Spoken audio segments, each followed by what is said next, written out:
Hey everyone, I'm Seth with Spoken Gospel. One of the most famous verses in Jonah is chapter 1:17, and it says this: Now the Lord provided a huge fish to swallow Jonah, and Jonah was in the belly of the fish 3 days and 3 nights. But what you might not know about the fish that swallowed Jonah is that it was a living picture of Israel's coming exile. Let me explain. Israel was supposed to invite all nations to experience the abounding love and coming kingdom of God. And in doing so, Israel would bless the world. But as Israel's kingdom dragged on, it abandoned this calling, and it became more interested in preserving their national interest than bringing blessing to the world.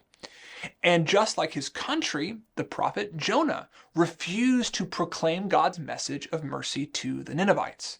And so, for Jonah's disobedience, God sent this fish to swallow up his prophet. And in doing so, God also gives Israel a living picture of the consequences for failing to invite the world into an experience of his mercy. Israel, too, like Jonah, will be swallowed in exile. Now, the reason I know this is because many of the Bible's prophets describe Israel's exile like a swallowing. The prophet Amos described Israel's coming exile as a descent to the bottom of the sea where a giant sea snake would devour them.